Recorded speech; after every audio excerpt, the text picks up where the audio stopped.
Israel to fight in the Israeli army.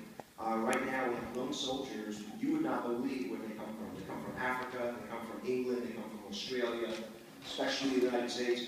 We right now have 35 boys and girls from the Philadelphia area who are in Israel fighting in the army as lone soldiers. And we can't give them money directly, so we give them through the FIDF. And we have with us also tonight Lurie, who's made Aliyah to Israel and has joined the IDF. And I'd like to introduce him this evening because he's from our community.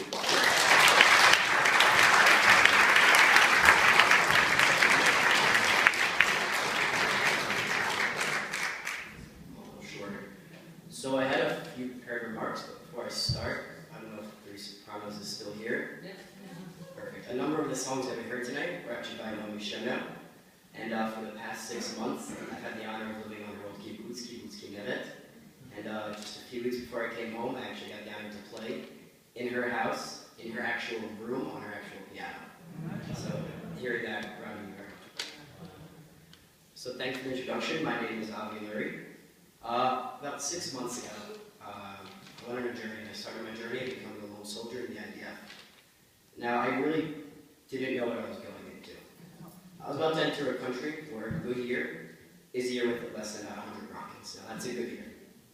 Most of my friends from New York and Philadelphia knew this country as war-torn. A few days before I arrived, the 3 boys were kidnapped. A few days after I arrived in Israel, I went to a rally calling for their release, where I shook hands with all mothers and all the fathers of the boys. And I told them what I honestly thought, that their boys would be okay. Only 3 days later, they were found dead. After this discovery, Operation Protective Edge started. Now, I was living in the city of Lenana, which is just above Tel Aviv. With this operation came rockets. Now, in the past, I'm not 100% sure how many years, but decades, there have not been rockets in Tel Aviv. This is unheard of. I remember one day in particular, I was on the beach in Tel Aviv, and I was doing a mock Special Forces tryout. And in the distance, I thought I heard something, but I wasn't quite sure. I kept listening, and for the first time in my life, I heard a rumbling. I looked up into the sky, and right above me, I witnessed Hamas's rocket coming towards me, and I witnessed a rocket going towards Hamas's rocket. Thank God I intercepted it. This continued. Like I said, I really didn't think this was normal, so I just kind of let it go. I was going to continue on with my life. Hopefully, this wouldn't happen again. I was wrong. 7:30 in the morning, I normally set my alarm clock to wake up for Woodpond. I did not have to do that this time. Hamas did that for me. I had a siren at 7:30 in the morning. The next day, another one. And the day after that, 2. And one day, we even had 3 sirens. Honestly, it became routine. I would wake up, go to Woodpond, we'd have a siren. I would have lunch, free time, siren, dinner, activity. Siren. Correct, siren. After getting used to this became part of my routine. We were going to the park one day with my very good friend, Eitan. We were sitting in the park, and I could still hear his phone ringing and him picking it up. Now, normally, we're 18, like to have fun, when we yell, we mess around with our friend, but his face was so serious, it was his brother. And I could hear just a little bit his brother saying something, but I couldn't quite make it out.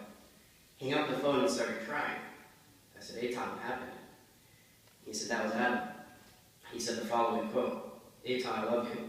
I cannot tell you what's happening. I cannot tell you where I am. If I die, be safe. Keep my name going." And that was the end of the call.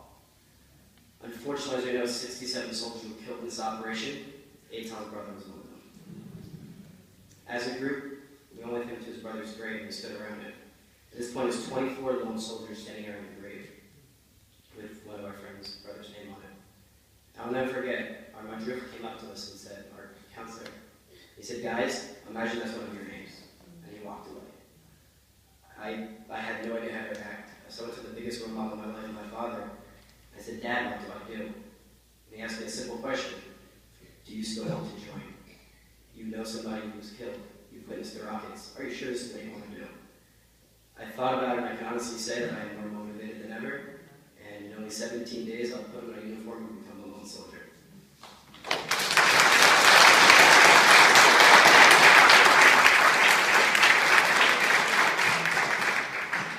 If I'm sure of one thing, I know there are lone soldiers, but there will never be a lone soldier. I had the honor of becoming in contact with the organization Friends of the IDF that we've heard about tonight. Friends of the IDF helps more than just financial, it's educational, it's emotional. They have reps in Israel, and if you have something wrong, you can go to them.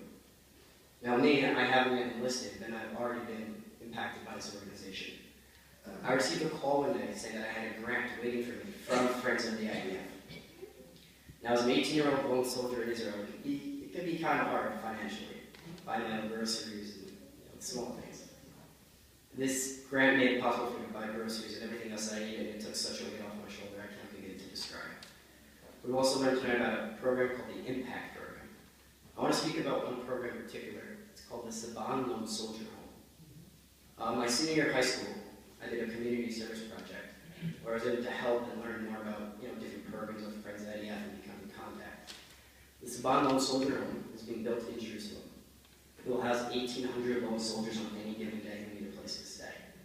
And this is only one of very few programs that Friends of the IDF does. I want to share a quick thing about two soldiers from our area. Ariel, she's from Langhorne, and she's a non-commissioned naval officer in the Army. And she said, and I quote, "Friends of the IDF has impacted me in so many ways, large and small, from packages at holidays to a gym that allows us to work out. I can never repay them." Another gentleman, Evan, who's from Upper Dublin, he said that he was in his unit, and all of a sudden he received a package that said Friends of the IDF.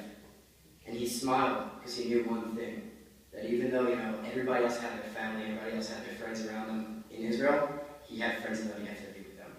So if one thing I've learned, it's that I'm going to be a lone soldier, but I'll never be alone. Thank you.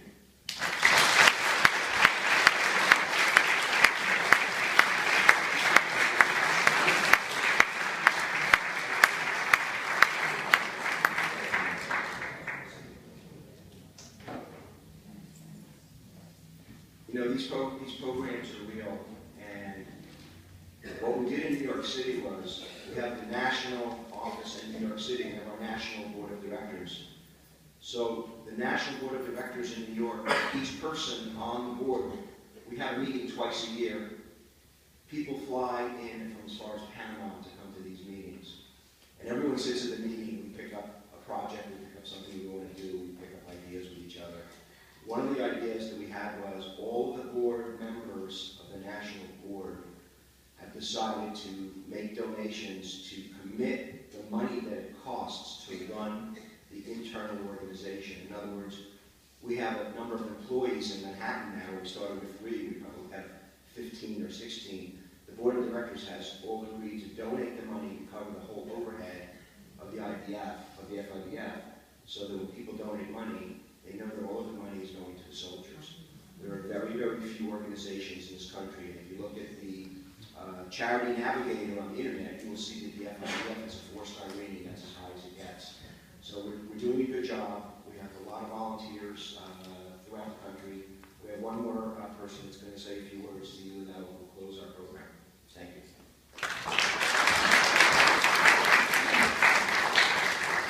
I'd like to invite Tom Rosenberg up to the stage. He was in the Special Forces of the Paratrooper Division of Israeli Defense Forces. He's going to share his experience with us.